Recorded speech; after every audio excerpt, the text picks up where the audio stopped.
semester, and Justice started his career at Oklahoma, and he was probably the number one guy coming out of spring.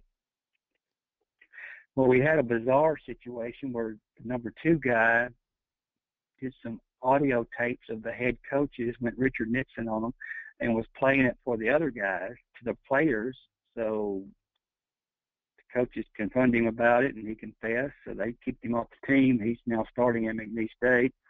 And the guy after him was a guy from California, from the San Francisco area, named Tim Burse, who all of a sudden decided he wanted to leave too. So he transferred to Murray State, which is over in Kentucky, not too far away. So we were looking for mainly another quarterback, just for numbers wise. That was, other than that, we had a redshirt freshman and a true freshman behind him.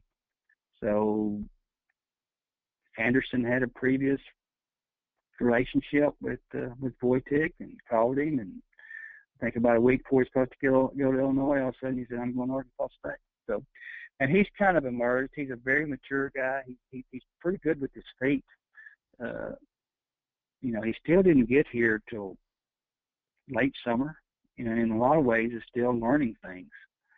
So, but he's a little bit more sure of himself than probably Hanson is. Now, Justice did not look good against Toledo. Looked a lot better against Auburn. I think Chad will get the start, but I wouldn't be a bit surprised if Justice Hanson doesn't get some snaps too.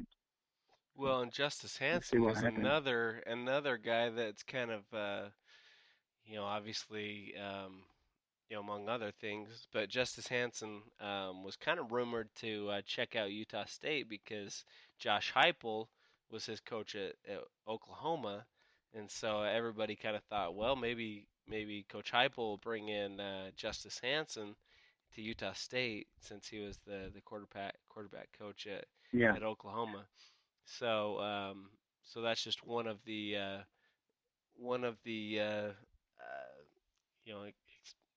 I guess Another way our sideline. worlds Yeah. have collided, correct?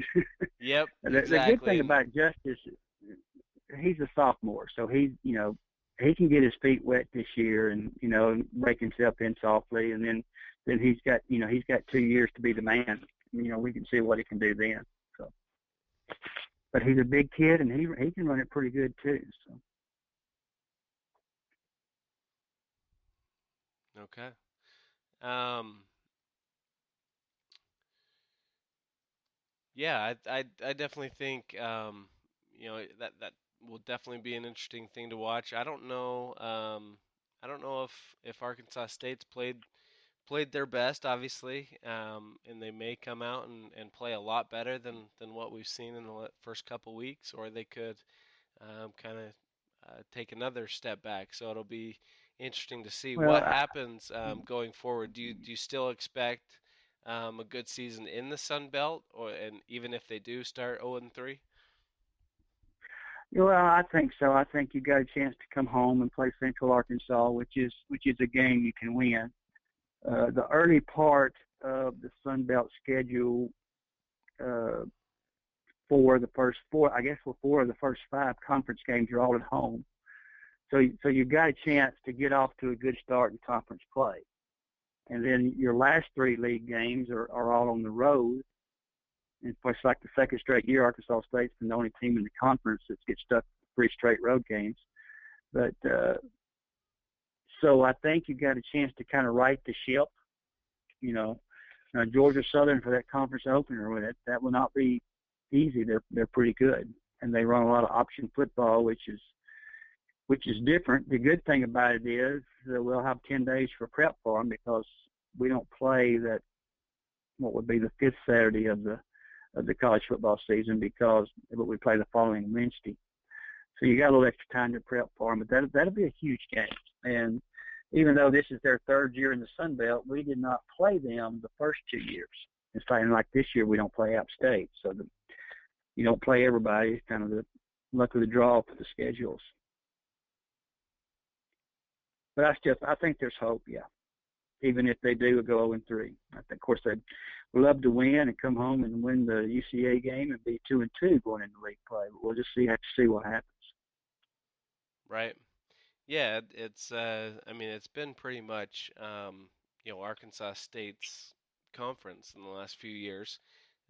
It has been interesting that they had 5 coaches in 5 years, and now they may have Anderson for a few years it looks like. So Yeah, this I is don't know year if that's three. He had a necessarily a good thing or a bad thing, but he's done a pretty good job. So yeah.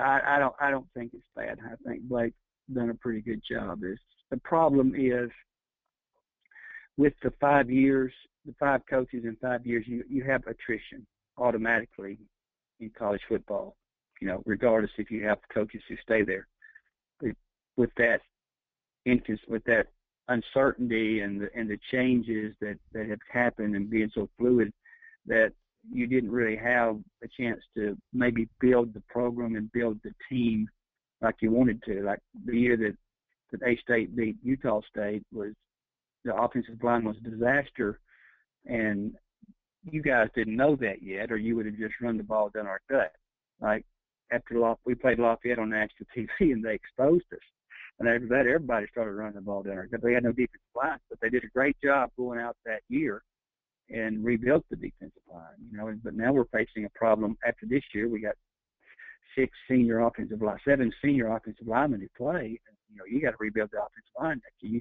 You don't have that continuity in your line, and I'm a big believer that football is one line of scrimmage, and you don't have that. So you still have some holes to fill here and there, and it may be year 5 before they really get the program on solid ground like they want it to. Where you don't have to have these massive holes that you have to go fill out each recruiting season. You can be a bit more selective on who you get. yeah, that's definitely been interesting to watch with Utah State as well. They may still go the JUCO route for certain positions and certain players that they think are instant impact guys, but it definitely has changed a little bit, especially even some JUCO guys that come in and they think are pretty highly touted, but have to redshirt or don't play their first year or whatever the Mm-hmm. case may be. So um, whether it's Arkansas State or Utah State, you got to get a little bit creative with the recruiting and the transfers and Yeah. the coaching and the where you go to get guys and that kind of thing. So Well, that it'll be a fun game to watch. Uh, one thing Arkansas State has done with their offensive line situation, they went out and got 4 junior college guys this year, and Yeah. basically told them you're redshirting. So at least next year, I don't know how many of them start, but at least you'll have 4, basically 4-year guys, even though they'll be juniors athletically. So you have some maturity there, and we'll see what happens. But it's the continuity, not having that continuity with the coach staff has created gaps in the program. So you have to overload in certain positions from year to year instead of being more selective and having a more balanced class. Okay. Well, thanks for joining us, Jeff. We'll let you go. We don't want to keep you the whole night. We could all talk football probably for hours, but it was great to chat with you. All right. If you were coming All out to the right. game, enjoy watching on TV. But Our publisher will be there, so yeah. he's up in Colorado right now, and then we'll Oh, okay. make the drive down eventually. So, but he'll be there. But thanks, guys. I Yep. appreciate it. Sounds Appreciate good. it, Jeff. Okay. So, so yeah, that went actually a little longer than I thought it was going to go. We appreciate Jeff jumping on. Real quick before we'll probably stop and then start another episode with looking back at USC's game. But real quick, just a shout out to ustateaggies.com. Um, Not only just the premium membership benefits, but also, if you go to ustateaggies.com, you scroll up to the top of the page, you've got obviously the news and the recruiting and all that kind of stuff. But then if you click on shop, that takes you to the Fanatics shop. there are really good deals that, sometimes I go in there and I'm like, oh, yeah, I didn't know that was on for sale or on a sale or hey, that's a new Aggie hat that I've never seen before, or a shirt or a jacket or that kind of thing. Did you check that out, Seth?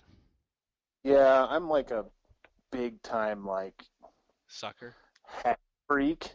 Well, I just love, and that's probably why I'm bald. But anyway, there's no studies to prove that. Um, but like, yeah, there's like some really sweet hats for like 13, 14 bucks, Right. and I mean, there's shirts and I mean, there's tailgating gear. I mean, there's everything on there. It's pretty sweet. I didn't even know it was there until you said something today about it. Yeah, there's a ton of good deals, ton of cool stuff on there. If you're not a premium member of Scout yet, you can add that for 44 bucks a year and get even bigger discount than you would normally get. So click on the shop button, check it out whether you're a premium subscriber or not.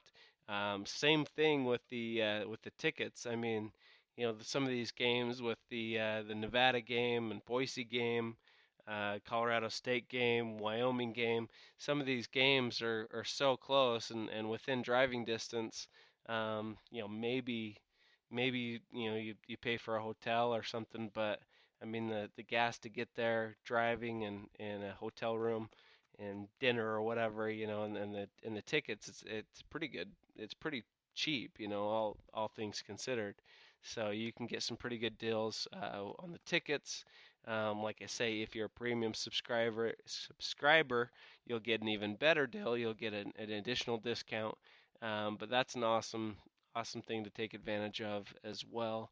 Um, a lot of those away games, especially, you know, um, it obviously depends on the stadium, but a lot of times you're just, buying a ticket to get in the stadium and you can go from there. I know Colorado State, they rarely sell out. They sold out, I guess 2 years ago when I was at Hughes for the first time, and that was like their second sellout of this decade.